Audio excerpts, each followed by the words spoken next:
Man, first of all, what a fucking awesome, sweet little intro video that is. And I'm pretty happy with it. Ladies and gentlemen, welcome to the show today. Welcome to another episode of Roofing Underground. I am your host, Dave Taggart, the Roof Poppy. It's on my hat. Your favorite roofer's favorite roofer. It's on the back of my shirt. Not yet. It's going to be your favorite roofer's favorite roofer and MFCEO here at A5 Roofing and Roofing Underground, welcoming you to another episode of Roofing Underground Live. Today, we are going to talk about why marketing sucks, unless you're fucking Tim Brown. Not, you know what I mean. Unless you're Tim fucking Brown. There we go. Let's put it in the right spot. Ladies and gentlemen, my good friend, Tim motherfucking Brown. Tim, how are you, bud? Doing very well. Appreciate you having me on, bro. We got to roll with that, bro. Yeah, we got to roll with it. Yeah. Man. How are you, my guy? I'm doing very well, man. Just got off that I had a 3-day weekend and I haven't had a lot of time off. So I'm incredibly refreshed. And I do think that matters. I do think resting is really important sometimes. And so I'm feeling good. 100% 3-day weekends, good for the soul, man. Every now and then you got to take that time. We did just have, for people that are joining us, we did just celebrate. Maybe you're not in the United States. Maybe you watch the show somewhere else. We have this thing called Memorial Day weekend. Every year it happens on the same time every year.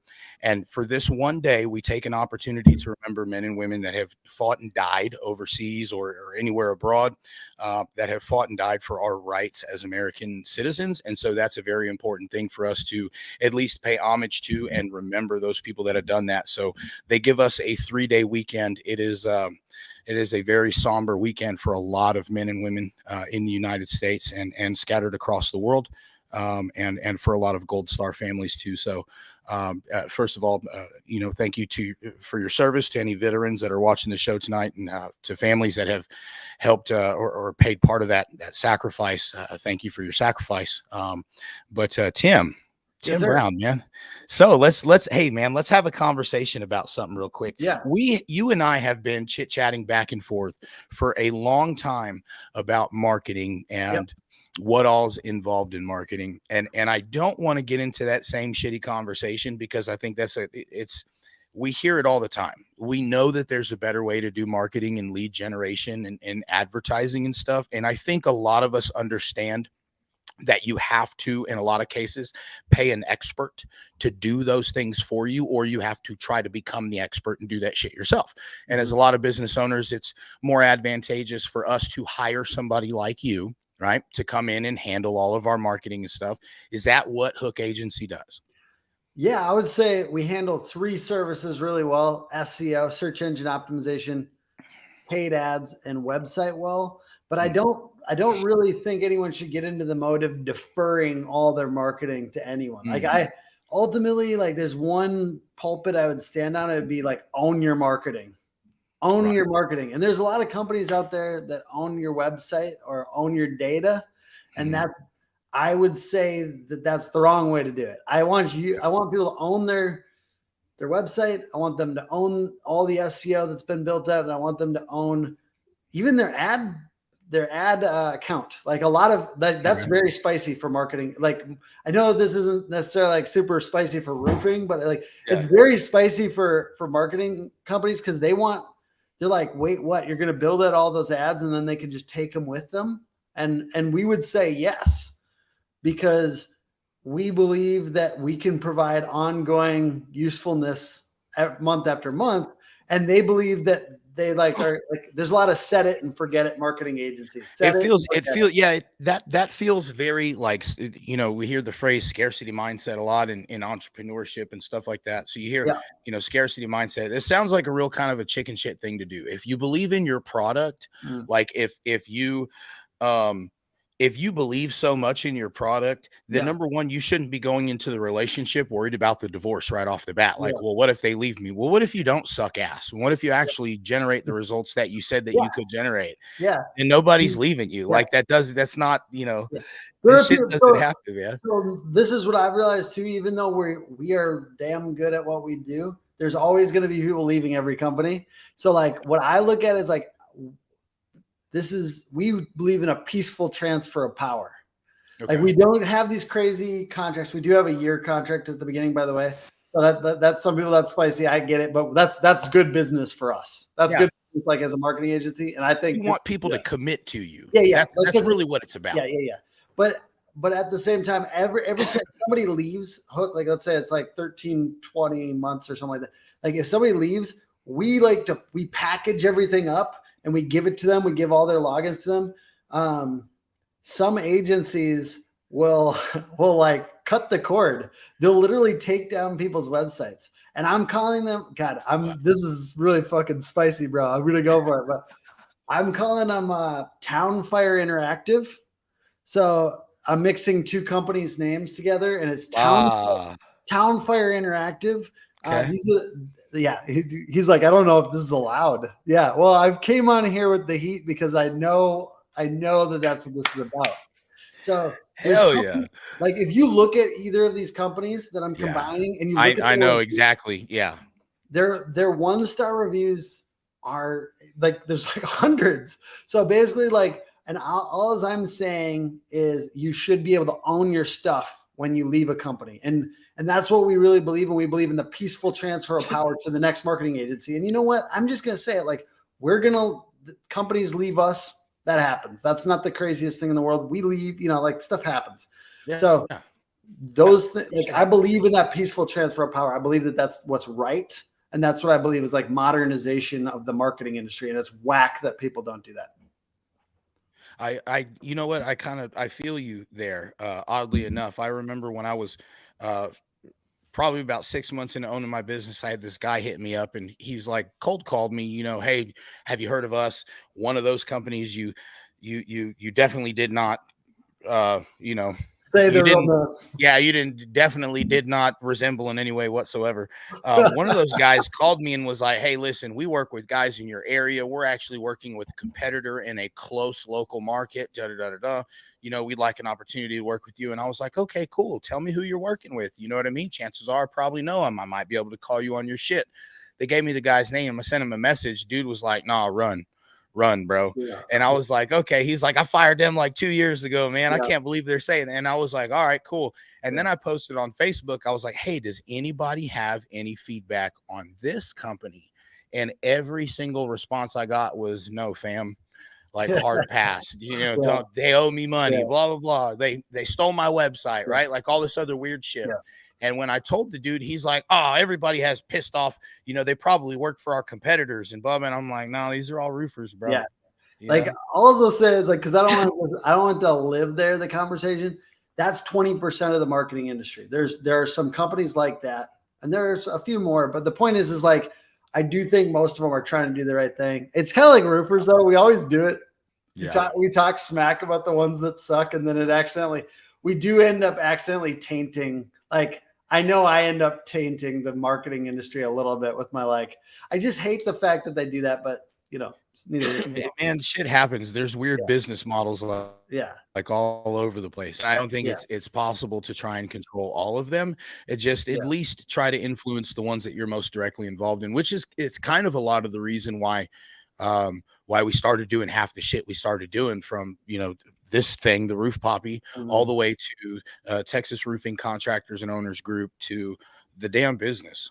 Mhm. We just wanted to what we tried to do, what we're trying to do, and what I think we're getting a lot better at is perfecting what we feel like should be the most appropriate customer experience. And that for us is our way of trying to impact and share the things, the shit we're learning, the lessons that we're fucking learning about SOPs and how they have to change.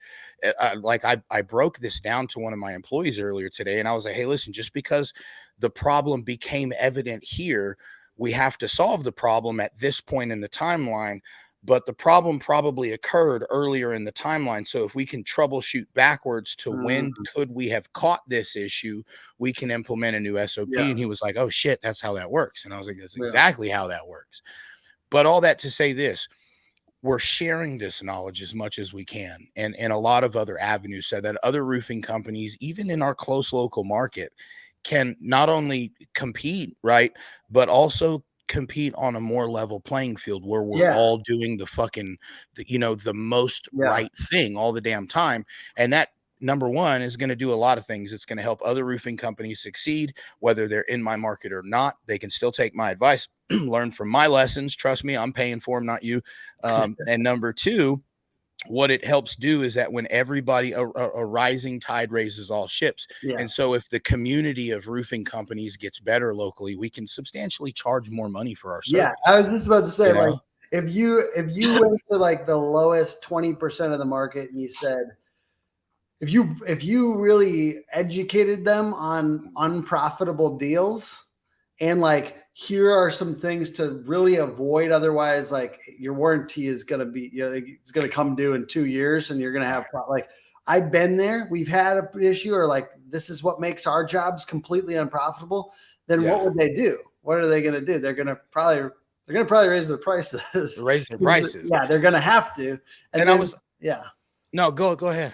Well, and then they're not going to be undercutting all the time. I think it always comes down to like raising the quality and then like if it really is, if it's education, it's also educating them on what makes an unprofitable job. So, and you really have like some opportunity there. Like I will say most roofers don't have the audience that you have in their market, or, you know what I mean? Like, you've done a very diligent job. Like, this is a very good looking professional podcast. Like, damn, bro. I painted that shit 9 different times to try to get the the lines to match up and everything else, man. But you know Yeah. what?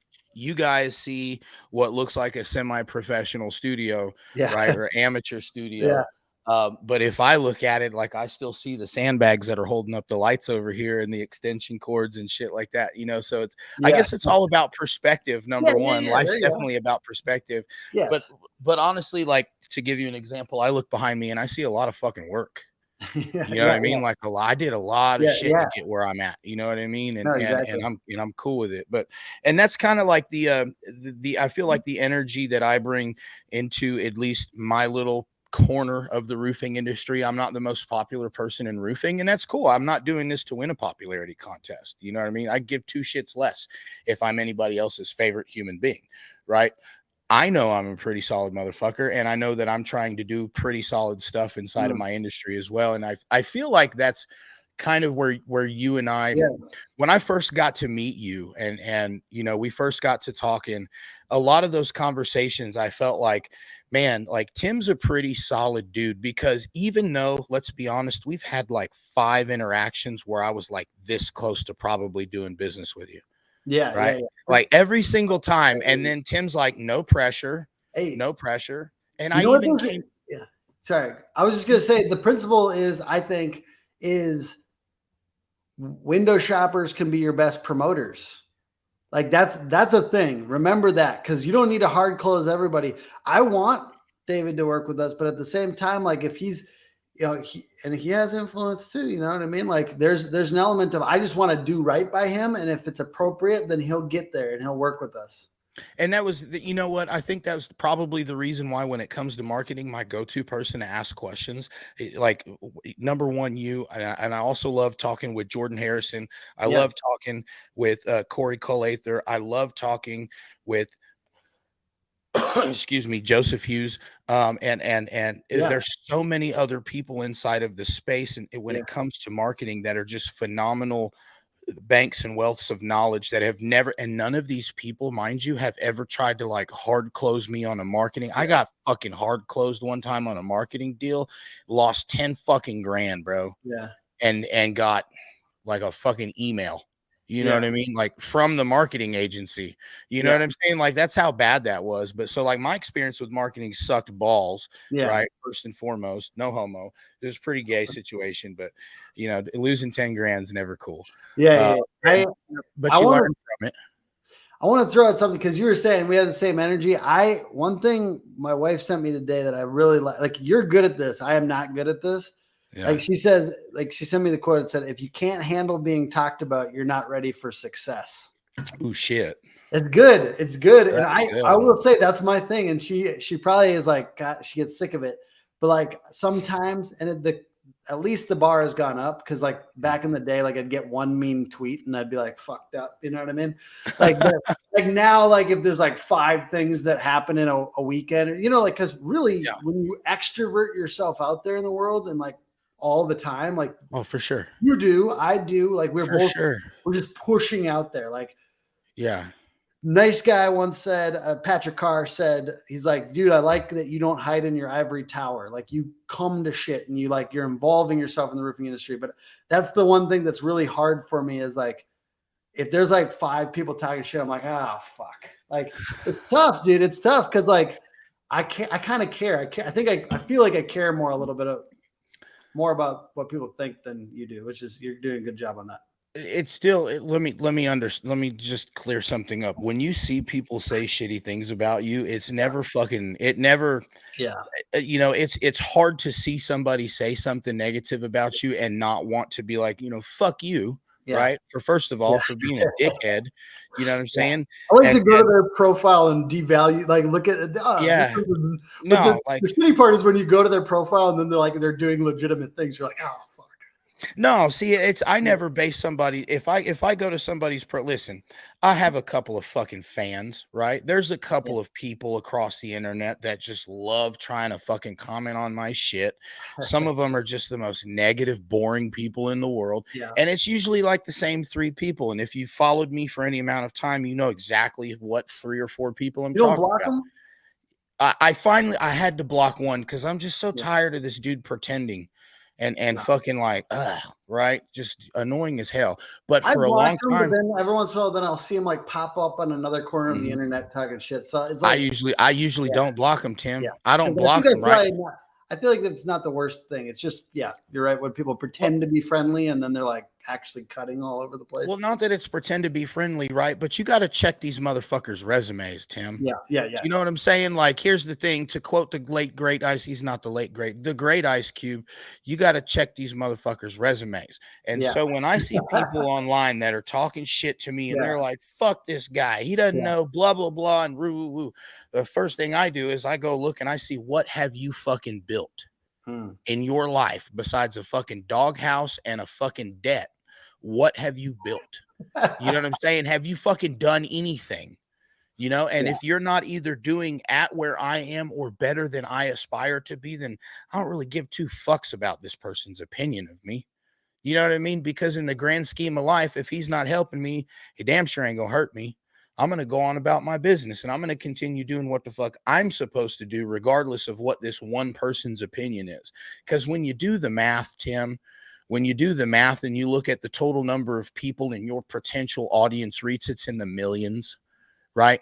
The potential audience that you have multiplied through the people that true. are connected to your direct audience, potentially millions of people, Mm, and yeah, one person has something bad to say about yeah. you, And or honestly, if 4 you don't people. have them, if you don't have any, and I heard this back in the day, I thought it was a little douchey, but I feel like it's true. Like, if you don't have any, you might not be doing anything. Like what's that old quote? Like, If you to don't have avoid haters, you're not doing enough or that something. too. That too. I think that was Grant Cardone, maybe. Yeah. There's also the quote that's like, to avoid criticism, do nothing, be nothing, say nothing.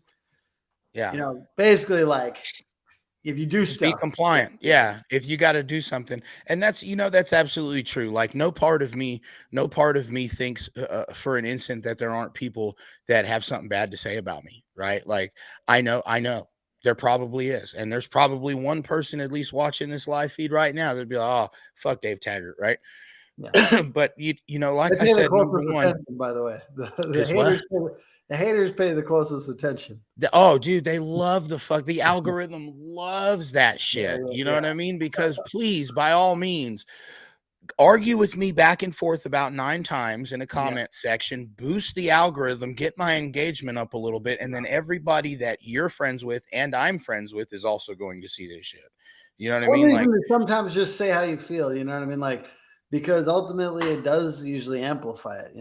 yeah. Well, and I also have to here's the thing that I'm also learning right now about marketing and branding, right? Is my clients see my content as well. Yeah, And I've always known that my clients could see my content, but I just recently realized that my clients will either buy into my brand because of my content or see their way out of my brand because of my content. And I understand that. Yeah. You know what I mean? Like, I'm cool with that. At the end of the day, I'm not, my business is not for everybody. Yeah. You know what I mean? My time and my attention is not just given out to, you know, everybody and anything. Like, there are certain things that I choose to devote my time and my energy to. There's, and I've been saying this a little bit to my wife too, is like, I do like that some of my content probably makes some people not want to work with me, because like it honestly, that means I got to work harder. I like that I got to work harder. I like that I need to do a ton of stuff, because I am going to tell the truth as I see it. And I'm going to alienate. Some people are not going to like that. Some people are going to be like, he said that, like, kind of like that way too truthful thing about marketing agencies and the crazy shit they're up to. And if they get weirded out by that and they're mad, and then that knocks off a bad customer for me, that knocks off a few bad customers for me. And I got to focus on these other people that are great fits. Like, I think I might have to work a little harder, because I'm honest. You know what I mean? That's true. I might have to work a little harder because I'm honest, but I'd rather do that. I'd rather be honest than, like, you know what I mean? I don't say, I feel like we probably have different things we're thinking about with the types of stuff that might, like, push people away. The principle's the same. Yeah. It's the same, the application. And that's what I think a lot of people misunderstand when they have these, they have an opportunity to listen to a podcast or something of that nature. And this doesn't apply. This, you know, a banker talking to a real estate guy and stuff. The principles are the same thing, right? There are people that are more likely to do business with your company because of what your company is, or the content that you create, and your business experience. When you have an opportunity to do business with your customer avatar, is fucking wonderful. Yeah. Right. Those are the most profitable jobs. Those are the easiest going clients. Those are the people that don't, I mean, if they fit your ideal customer, and, you know, shit just works well. Yeah. You know, it's if always, you don't have an ideal customer, and I think people are scared to do it. People are scared to have an ideal customer because they think that means they gotta, if they said it was a 48-year-old married female, then they think they got to turn down the 68-year-old man that comes to them. No, that's not the point. The point is you get a really specific person in mind when you're talking, so then you can talk to them. And then honestly, it bleeds out because it feels authentic. Kind of lose the ability to talk to the other people, or what? Yeah, basically, like, a lot of times when I'm putting like a video out, I think of like 3 clients. There's like 3 clients that actually, no, I think about 2 a lot. I think about Ethan Andes. Yeah. I love Andy's Roofing. Andy's Roofing. And North Face Construction. Actually, you know what? Another one, Montana Roofing Solutions, and Anthony Fuschel and Josh Swisher. So these are 3 clients. To be honest, if I'm real with you, they're all like 30s. They're like hungry as shit. They take complete responsibility for everything that they're doing. Like, they push.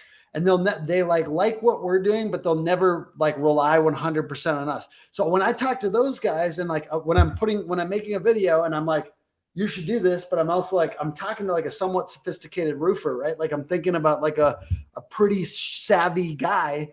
Like, then, like, if there's like, let's say, so like Silveria sees it, she's not going to be like, I'm not going to work with that guy, because it's like he's always talking to dudes. I'm not saying you're a dude and you work with me. I'm saying like I'm talking to another human. I'm imagining that phone is another human. So I think that it's just a good like mindset when you're creating content. Yeah. Most folks aren't going to create content though. Like, I create the video. What do you call it?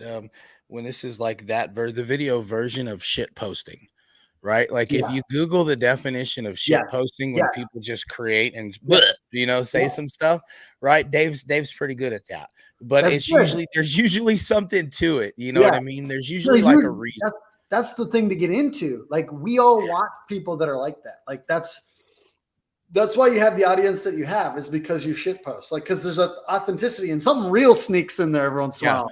when all the riots were happening in 2020, I remember Yeah. the first time I ever got like a shit ton of likes in 2020. I said that down at the child support office, there were a bunch of single moms with AR-15s guarding the doors. Y'all ain't looting that building, and people were like, "Oh my god!" It went really well, actually.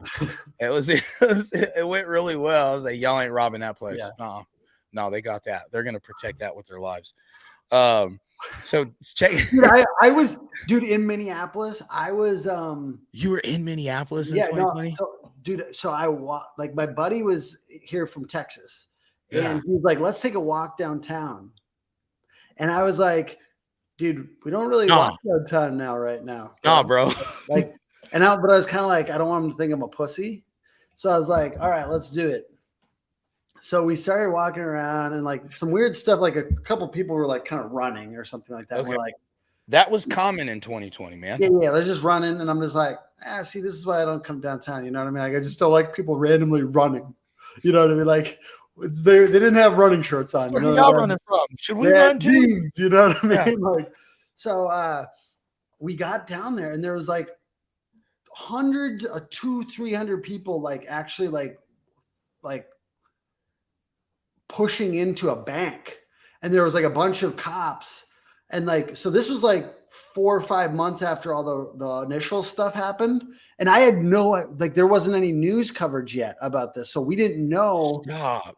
Dude, I'm serious. We walked through like a riot, and then when I was still kind of like not fully comprehending like what a big deal this was, so I was walking by like a Target, and the Target like had all of its windows knocked out.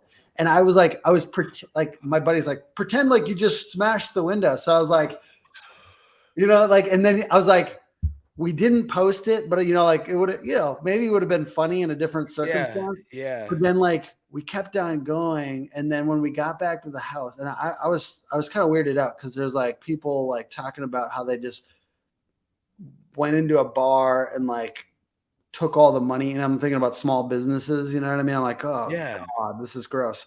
And then I got home, and they're like, yeah, there was somebody thought somebody had, some cops had killed some guy, but he had killed himself. And then, long story short, there's a big riot about it. And, so after that, I was a little like, yeah, I'm not taking a walk downtown anymore. Yeah, no, we don't do that shit. No, dude. So okay, so anyways, I'm glad that my buddy didn't post that picture because it wouldn't have been funny. No, it wouldn't. Crazy story. In bad taste. That would have been bad. So when they had the riots in San Antonio that first night that they had it, there was this little part of downtown San Antonio, and there's like a big park square. It's a big one block, right? Yeah. And it's a big park, and that's kind of where everybody gathered around. Around that park are a bunch of churches and buildings that have been in San Antonio for hundreds of years. Right. Mm-hmm. Like these are like some of the original downtown buildings in San Antonio that are still with like the exterior facades are still hand laid brick and stuff. Like they're old. One of the buildings, it was on the corner of this street, and down about half a block from it, there's a boot store. The morning after the riots, I called my boss that I worked for at another roofing company, and I said, hey, I'm going to go get one of our other employees, and we're going to go downtown, and we're going to help like clean this shit up.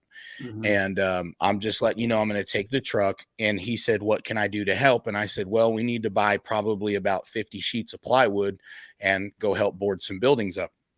So we purchase this plywood, we go downtown, and we pull up down this street, and there's these two businesses, and one's like a boot shop that had been in San Antonio forever. An old man owned it. His family's been in that boot shop for, a long time. And it was completely destroyed, and every pair of boots in there was like shit was just destroyed. Mm-hmm. Like people didn't even take anything. They just destroyed it. And I remember thinking as an entrepreneur at the time, how much that had to fucking suck for the guy that had nothing to do with this shit. Yeah. And now his whole business is ruined. But so this was like kind of like the weird full circle part for me. We started boarding up this one building that had a big glass facade, right? and glass was falling down, and the cops were like, hey, you guys be careful, da da da da da. And we actually ended up, me and my buddy ended up having probably close to 10 or 12 different volunteers come and help unload this plywood and get it over Mhm. towards the doors so we could Yeah. have the crew come by and board this up. And the inside of the building was still under construction at the time, right? Mhm. A lot of it was being remodeled. I went back probably about a year later. Jackie and I were going on a date to an interactive art exhibit in downtown San Antonio. And we pulled up into the parking lot. I was like, oh, weird. I recognize this area. This is where, we were right around the block. And she's like, oh, we're going around the block right now. And we went to the place, the building that I had helped board up and clean up and pick up all that glass and rocks and shit that were in there. They turned it into an interactive art exhibit, and the lady that was running the I don't know what you call her, the curator or whatever the hell, Mhm. it was her building and her art displays, and it was her business. And Mhm. she was there, and I was talking to the lady that was like taking the tickets, and they would give you a drink, you could buy a margarita or something. And I was like, funny story, I was actually in this building like a year ago when all the riots happened, and like, Mhm. so this is what y'all did with it. And she was like, the people that the roofing company that boarded up the glass. And I said, yeah. And she had a copy of a Facebook post, um, and we had a conversation. I met a dude that there was a Facebook post where it was like me in the truck. I didn't know somebody had taken a picture of us unloading plywood, but you could see the truck, and it was Mhm. like all right there. And they tagged a bunch of news people had tagged it. It was really cool. But Yeah. anyways, long story short, a year later we come back and I'm in the place. I'm visiting the place again under completely different circumstances. And I remember walking through there thinking, man, what a fucking weird year. Yeah. Right? Like life, it feels like in 2020, everything about life just kind of fucking flipped upside down for Oh for yeah. for for everybody. It was just a Yeah. fucking a Yeah. weird time. I wasn't in business for myself in 2020. Yeah. And you've been doing this at that point, you'd probably been in business for 4 years, Yeah. 4 years. Yeah. 3 or 4 years. What was that like for you as a business Yeah. owner? You're I'll be halfway legit. into your first 10 years, and then all this shit happens. Yeah. Like what? Man, it's crazy. So I was in Mexico on a vacation when like it all went down, and I was in a really nice hotel room, but I was like having fever dreams. I was like, because there's that weekend where the stock market was just plump, like there's like all this stock futures were just and Right. like I was like I could not enjoy the vacation. I was sitting there, but also that weekend, like, so Dimitri posted a video about our company. So there was like this whirlwind of emotion. So he said, like, because everyone that watches this probably knows Dimitri Lipinski. Anyways, another dude in the roofing industry that like a Yeah. lot of people look up to or whatever. And so he had said something very positive about us. He's like, I would suggest working with like somebody like Hook Agency. And it was like, so this terrible, terrible thing happened, but that was also kind of a pivoting moment for us, like moving into roofing really hardcore. So Really? like that year, then he ended up hiring us to do SEO for roofinginsights.com. And like, but the couple things I remember, we were just moving into a bigger office. And it was like, we were going from like $3,000 a month of an office to like $8,000 a month to an office. That's a And big hike. and the big move was like, I know we're going to grow this next couple of years, right? Yeah. Like I know we're poised to grow. And like, we I had a fucking hard, hope we grow. yeah, God, I yeah. hope we grow. Yeah, that's exactly what it was. It was like this kind of like risky ass moment, Yeah, and right then COVID hit. So, man. but we also had some other good things happening. We certainly like, it was a weird time to be a boss, man, because there's a lot of like, there was a lot of, let's just call it like conscience and soul searching within like our society. Like we were just trying to figure out like masks and vaccines. And like, I remember crying about, because we have a good chunk of people that are very pushing into some of that stuff. And like, we have a lot of people that work for us, right? Like a good chunk, different types of people. And I'm in Minneapolis. So Different belief systems and so everything. I cried thinking about like bodily autonomy and like I remember talking to the people and like, I'm so sorry, but I just can't do this. And I know that that's what you're like asking for. And I just like, so there's just so much stuff that like didn't seem like my jurisdiction as a boss. Yeah. You know what I mean? That I was asked to like go through and be To part make of. decisions. Yeah. Yeah. And like, so that was just a very odd time. And I think, so there was all the like the societal soul searching, we'll call it. There was literally riots where like our building had to be boarded up on the bottom. There was like going into an office where I thought I was going to grow and now we're probably not going to grow. And so like, and I kept everyone, by the way, like, and before they even like talked about like any kind of like kickback for people to keep people, I kept all my employees. Yeah. Can I ask you a personal question about that? Yes. Did any of your employees have to get, was that during like the mandate where it was, hey, if you wanted to work at a company with over a certain number of people, you had to have the vaccine? Was that the thing? We didn't have to make that decision. I can't imagine being in that position. I think it would have been very, very odd. And it would have been heartbreaking because I think that like, I think it's important to have that decision for yourself, right? Like, man, when we were going through all of that, and all those mandates came out, my wife, Jackie's employer, sent out an email. They're a global corporation. Told everybody, here's your deadline. Yeah. Right. Like, go get it or kick rocks. Yeah.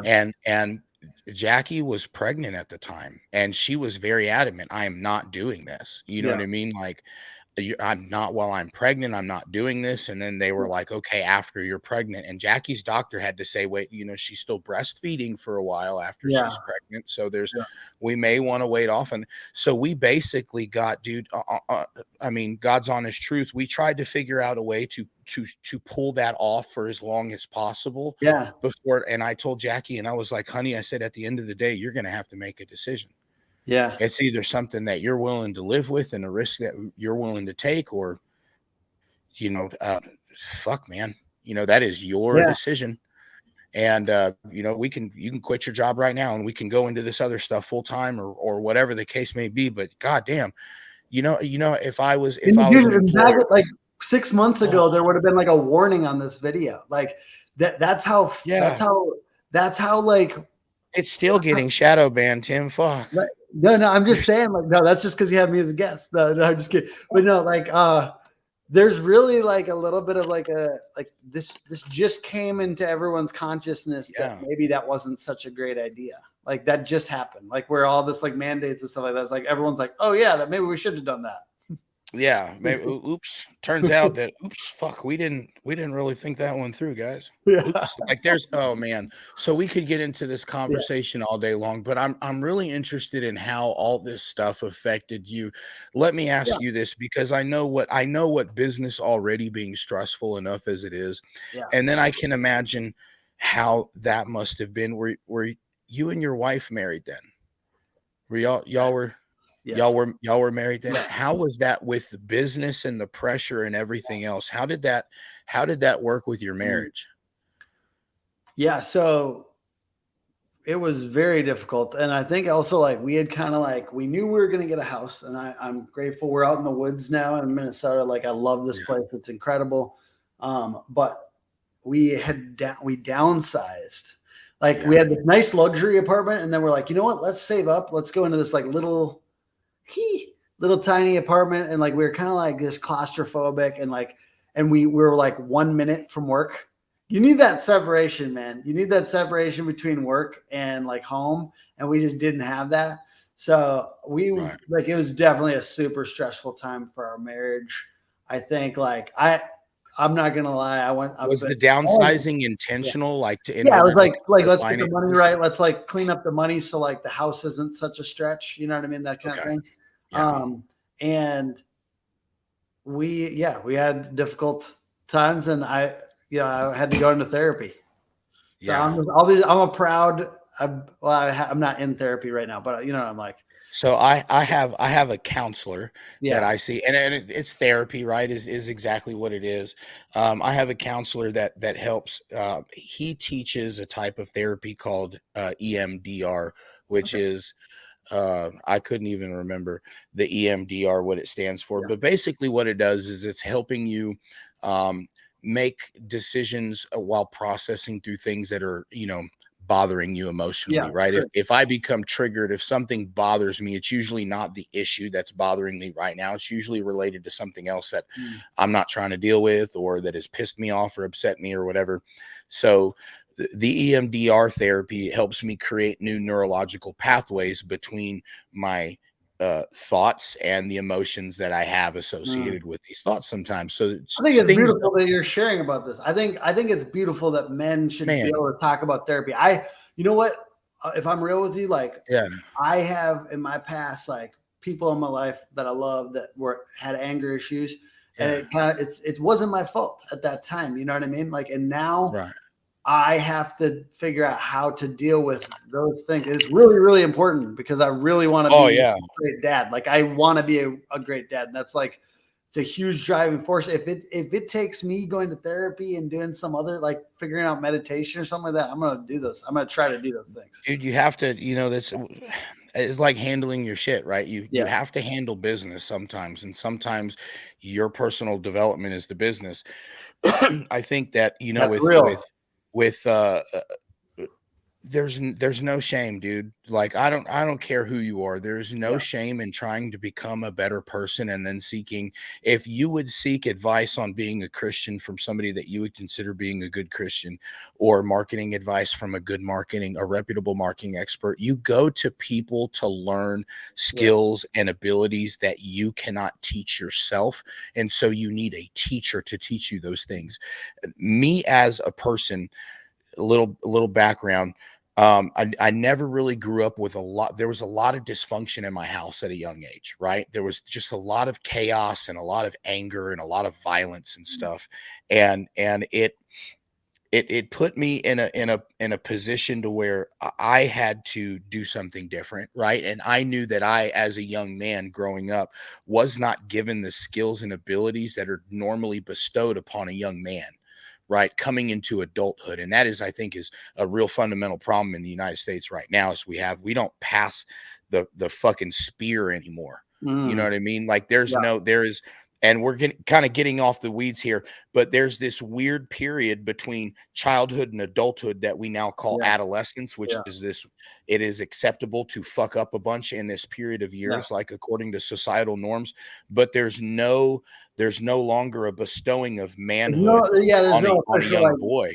There's no Like like, yeah, like there's the rite of passage. Like the I rite of was passage. very interested in all that, like mythology and Yeah, like you back study in in the day there was anthology, like right? you become a You man and you're There like, was a test or a ah, challenge, right? yeah, Like we see in the beginning of 300, it's like they gave the boy a spear and they told him come back with the head of the wolf, or whatever the fuck. yeah, And so here goes Leonidas coming back, a long time later with this dead wolf. But there's none of that anymore. And so I had to at least get to a place where I was mature enough to say, hey, I don't possess these fucking skills and abilities, and I'd really like to be a pretty good dad and a great husband and a good business owner. So I need to probably invest a little bit of money in people's time that are good at these individual yeah, things. And so yeah, it's like, this is why you hire a mentor, or yeah, you hire a marketing agency, or you mm, hire a personal trainer, or you hire a nutritionist, yeah. or even a fucking doctor, you I've know? been so I have a traction implementer now, and that's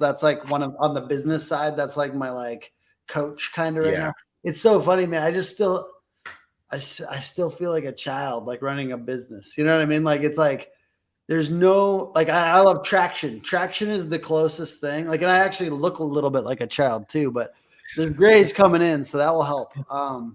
But yeah, basically, like it's just odd, like having an older man that's like 20 years my senior that has some like actual like he's worked at bigger companies and stuff like that, and just having Yeah. him just having some accountability. Like there's it with a small business, we don't have always the luxury to have accountability. Because I remember sometimes like somebody I was talking to my employee and I'm like, I want you to have somebody that's here for you to give you feedback. And we were having a heart-to-heart moment, and it was kind of like a little like heart-wrenching or something. And she goes, Yeah.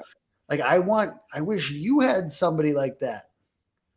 And I Wow. remember thinking, like, damn, I don't have anybody like that. Like, and it's like, so as we become older men, and if you're older female, I'm sure it applies, but like being able to like help a few people, that are like 20 years our junior, whether you're a coach or you're a consultant or something, or you just like out of the goodness of your heart do this. Like you like help a couple people. It's Help like somebody. very, very generous. Like I think like I'm grateful that there's people out there. And in my case, I'm paying mine, but who cares? Like I'll do it all day. Yeah. Yeah. But I feel like, like I said, there's no shame in trying to make yourself a better person. And there's definitely nothing wrong with understanding that some shit you have to pay for. Yeah. Right. I know personally from my own life experience that there were a lot of things that I was capable of learning from listening to podcasts or watching a YouTube video or reading in a book, Yeah. right? Reading Traction and then listening to What the Heck is EOS on Audible really helped me understand kind of a lot more about what all kind of goes into that entire entrepreneurial operating system method of thought, right? And there are some things about it that I don't fucking understand, and I'd probably have to go seek an expert's advice on, right? Somebody like you said, an EOS integrator or an implementer, somebody that can come in and help say, well, here, Dave, this is what your meeting should look like, and I'm like, oh, that's what you meant. Okay. Point of emphasis too, like for our guy, like, and I'll just like share a little free nuggets from my coach, but like one of the big things was the accountability chart being correct. Yeah. You know what I mean? Like having like a clear accountability chart. And in our case, like we have like the financial and admin, we've got the operations, and most people are under operations, like get it done kind of thing. And then I'm guessing for roofing companies, a little bit more like sales and marketing. There's a big chunk under there, right? Because maybe subs are more underneath operations sometimes. But then and then you've got the visionary and the integrator. I guess it'd be integrator and then visionary. I don't have an answer for that. Is there something? God, dude, Siri's weird lately. So basically, we were talking about vaccines, and now the alphabet boys are listening in. Would you like one now? Tell my FBI agent I said, fuck off. I've got 6 in your area at the moment. So just having a clear accountability chart was really big for us. And then like separating out certain, like, and I think at a certain size of company, you do need to start to like, keep, like I've talked about with roofing companies, like maybe operations are like, like fulfillment, basically. Like, let's say you have service or something department, and then sales, you don't want them to be you don't want them to be like sharing the same ventilation system. And like, there's like, you kind of like, you get a little apprehension because like the service side of the business will like hold back the sales side. So I think we just need to get more like a little bit of separation between stuff. So instilling that accountability, let me ask you this. I believe that I said this in Houston.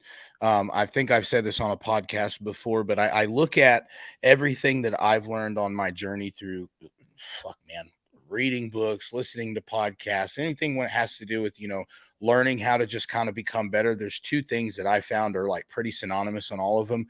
One of them is discipline, and the other pillar I feel like is accountability. And these are very stoic qualities, right? These are very stoic traits, discipline and accountability. But I feel like the discipline is learned over time, and the accountability is kind of learned through going through some heavy shit. Right. Like discipline is a process that's repeatable. You instill this process in order to either prevent something negative from happening, or in order to continue something positive from happening. It's the discipline, right? It's repetitive. It's over and over. And the accountability, learning the fucking lesson, the accountability, the part of you that says, okay, I cannot do that because if I do, this will happen. That I feel like comes through consequence, right? Either intentional or non-intentional. Or you see other people's consequence, right? Or you see you're lucky enough to learn from other people's consequences. And let me ask you a question, because we've talked about this a little bit. We've talked about sobriety and stuff, and you and I had a conversation. I remember, asking you about it, and you were like, dude, I've been sober for 7 years. And I was like, no shit. I didn't even know that, because 13, I just hit 13. 13 years. Wow. Yeah. Congratulations. 13 years. Try this hop water. Water with hops. Does it taste like beer?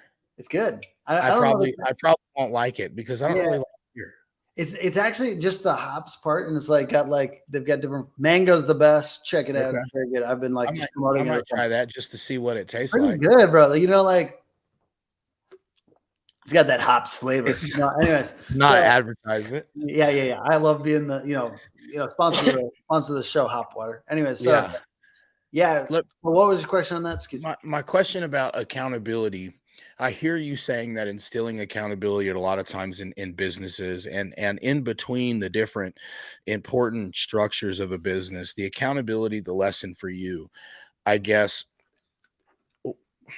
How does that relate? Do you feel like a lot Mm. of the stuff that you went through going into, hey, I am going to live my life as a sober person, from acknowledging those weaknesses or those areas of your life that you want to work on, is there a correlation to that? Did that help Yeah, when with accountability in your business, or yeah. was it another thing that you had to deal with?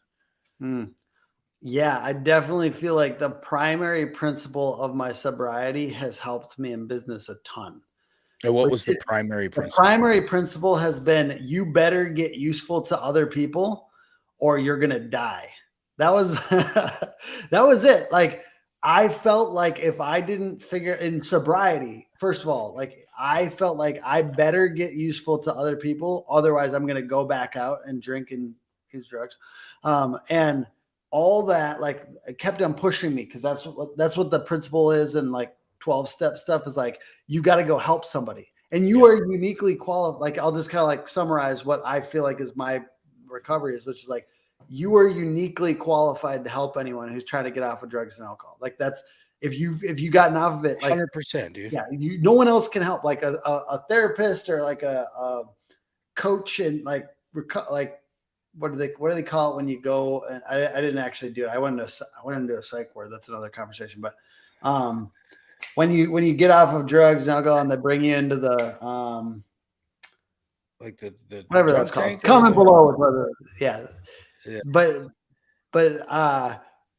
if they hadn't gone through it, that's really hard for them to help you. It just sounds like preaching. You know what I mean? Yeah. But if I went through it and I say, hey, this is what I went through, then it could help somebody that wouldn't have been helped otherwise because they you don't know what I'm going through. This is Well, it's it feels rapport. like, You're building rapport. yeah. And it feels like a little bit like what we do in that, like people that are addicted, like it feels insane. Like, and it's chaotic and it doesn't feel so like I had to help people. That's what they told me. They said, you have to help people that have gone through this. Otherwise you're going to kind of forget what it's like. And then like in like 5 years, you're going to be like, well, I'm good again. And I'm going to go out on my own. And so, kind of like continually building that in.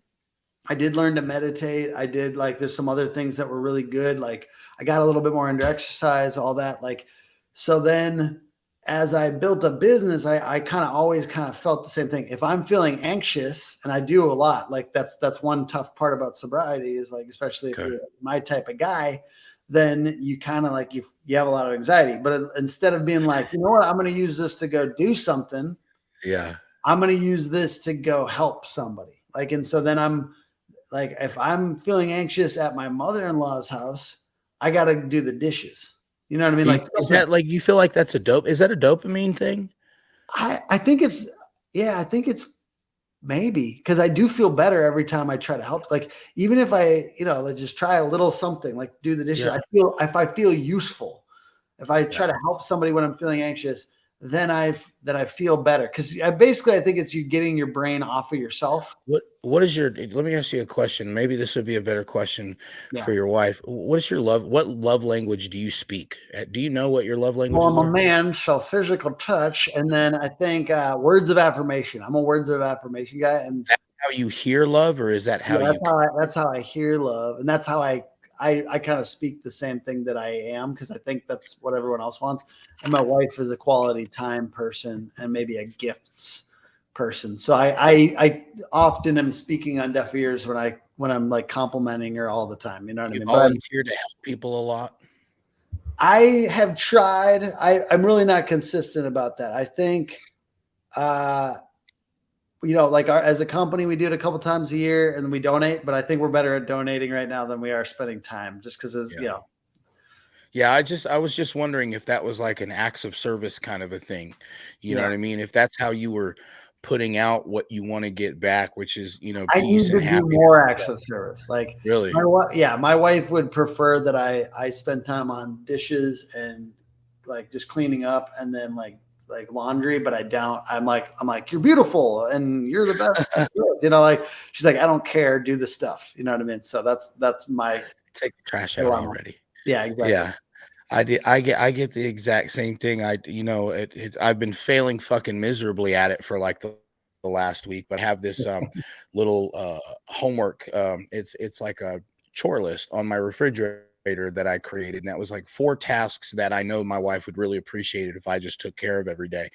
And some days I get all 4, some days I get 1, some days I get 3, but it's shit still up there and the things still get done.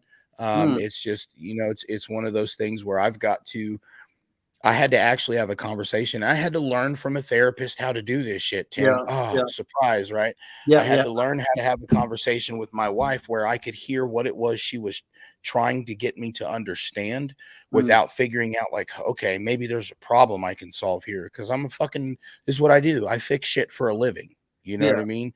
So every time my wife would come to me and tell me, hey, I have a problem with this, I'd be like, well, how can we fix it? yeah, Right.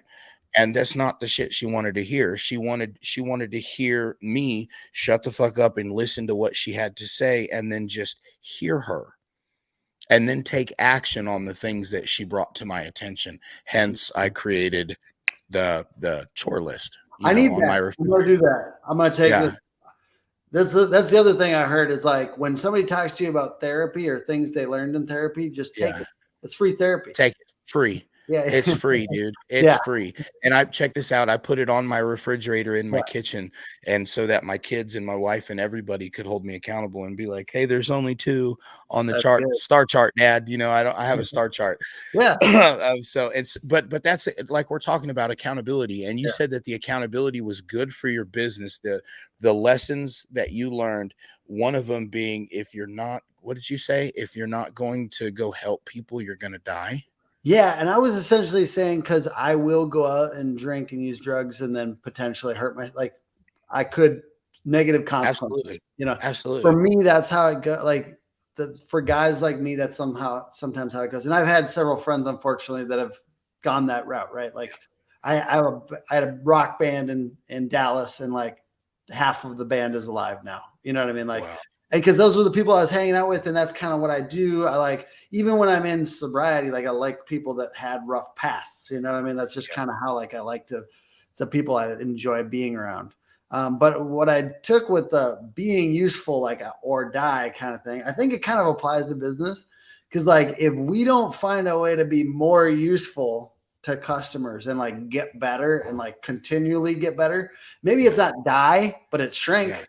You know what I Yeah. mean? It's definitely not going to Yeah, grow. yeah. I used to like be like really dramatic to our employees about like, these people are helping feed, like they need to feed their families, and you need to like we're gonna do this marketing, and it's gonna be good enough that you're gonna help them feed their families. I realize like we're working with a little bit more successful people, and it's more like if we don't do what we're supposed to do and we're not useful, then if their businesses aren't growing, they're shrinking, then our business is going to Numbers shrink. are not Like going we to get grow. like on average, we are going to do, so ultimately like the same principle has built our business in that like, Sure. how do we increase our usefulness?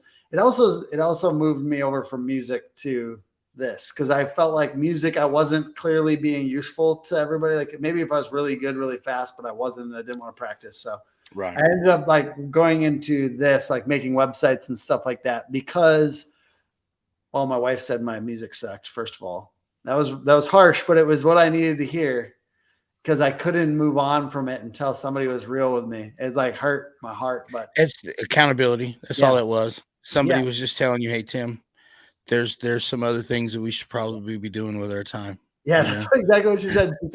She said this painting that you did is like dope though, like, and you should push into the visual stuff. And I'm actually like a decent painter sometimes, but Oh, like really? I went into graphic design and I went into web design, and then like that's kind of like what happened. So my wife is responsible for me like taking like money making seriously. Cause she's like, damn, what if I stick with this guy and he thinks he's like a rock star, you know what I mean? Like, and he's not, you know what I mean? So she's like, I need this guy to like make some income. So that's big gamble.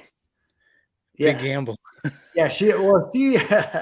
Exactly. That's the thing is like, what I really kind of deduced from that was that the average musician, unfortunately, is not as useful to most people. Like there's certainly some cases where they are, because music is a beautiful thing and it's an honorable profession.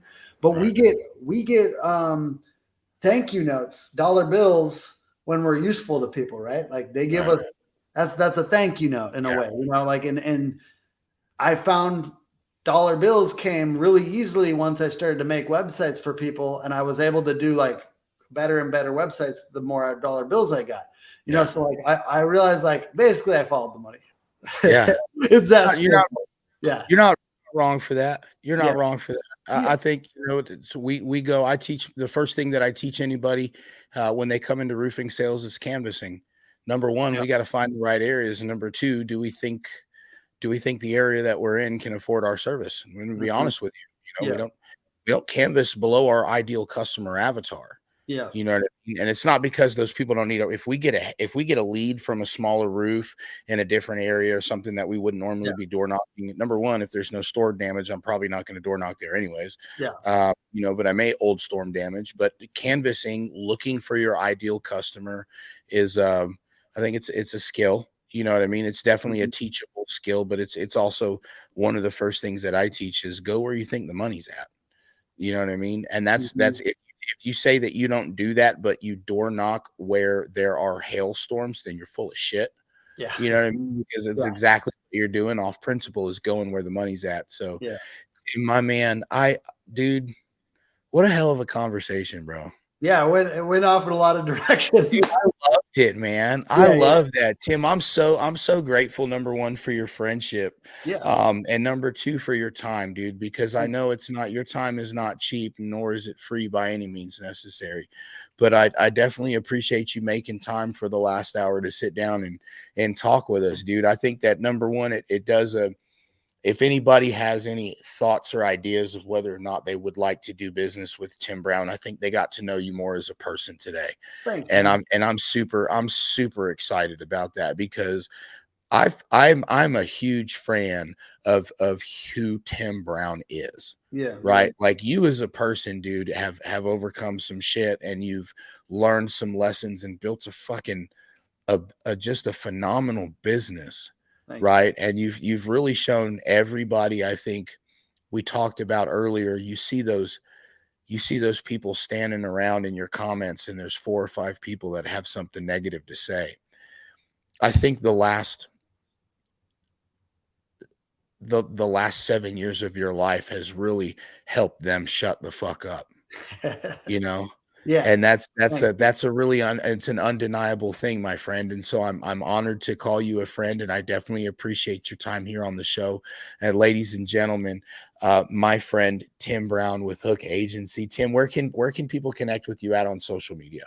Yeah, so facebook.com/invigorated, memes and stuff like that, useful content, and then roofing memes, and then also hookagency.com. Check out our services and say what's up if it's appropriate. I like it. I like it. Guys, again, Tim Brown, thanks for being on the show. Tim, we definitely appreciate you hanging out with us today, bud. Guys, let me have your attention for a moment because I don't think this happens quite often enough. We have an opportunity to have a conversation with somebody and to talk about their life and their skills and their experiences and where they come from and the trials and tribulations that they go through. And I think those things really help create people to be who they are. And I think one of the things that I really aspire to be like, when the character traits that I aspire to be like I find them in people that I would consider my mentors And I feel very confident in saying that I'm very blessed to have had the opportunity to have one of my mentors right here on the show with us today. So, ladies and gentlemen, your favorite roofer's favorite roofer, the Roof Poppy. Thank you so much for joining us today on Roofing Underground. I definitely appreciate you guys. Stay tuned. We got a bunch of good shows that we're fixing to drop here in the next couple of days. I'm super excited to bring you some of our shows we've got with I've got some stuff with Tom Reber, Zach Sasser, Sherry D. We're dropping a bunch of Jory Dang Mac. We're dropping a bunch of guests, and it's going to be a great summer for building some fucking roofs, especially here in Texas. As always, your favorite roofer's favorite roofer. I'm out of here.